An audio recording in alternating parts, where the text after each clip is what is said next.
Argentina had Lionel Messi. They had experience. They had momentum. They had already survived one of the hardest tournament paths imaginable, and yet, when the biggest game arrived, they lost. So what happened? Did Spain suddenly become unstoppable? Did Argentina make a huge mistake? Or did the final come down to something much simpler that casual fans often miss? Because football finals are strange. One team can look dangerous all tournament long, then spend 90 minutes chasing shadows.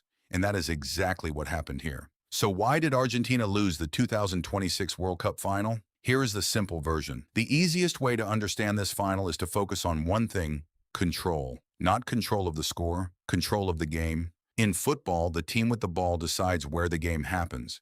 They choose the pace, they choose the spaces, they decide who is reacting and who is attacking. Spain had more of that control.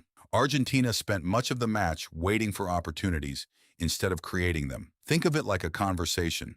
One person keeps talking, the other keeps responding. Both are involved, but only one is setting the agenda. That was Spain. So why does this matter? Because Spain's entire football identity is built around possession. Possession simply means keeping the ball. The goal is not to keep it forever. That would be incredibly boring. The goal is to make the opponent run, defend, and eventually make a mistake. Every pass forces defenders to move. Every movement creates tiny gaps. Tiny gaps become chances. It sounds simple.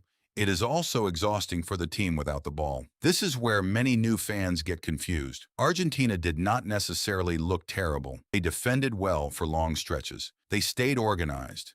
They fought for every challenge. The problem was that defending successfully for 90 minutes is much harder than attacking successfully once. Same game, completely different consequence. People often assume the better team is the one creating dramatic moments. But sometimes the better team is simply the one making the other team uncomfortable. Spain kept doing that. And in a World Cup final, small advantages become huge. One misplaced pass, one defender pulled slightly out of position, one runner left unmarked for a second. That is often enough. The drama is that a final does not care what happened in the previous 6 matches. It does not care who had the harder route. It does not care who looked better last week. You get one game, 90 minutes, maybe a little more. That is it. When Spain found the breakthrough, Argentina suddenly had a new problem. They were chasing the game. Teams that are behind must take more risks. More risks create more space. More space creates more danger. Football becomes a balancing act between attacking and not getting punished. The twist most beginners miss is this: Argentina did not lose because they forgot how to play football.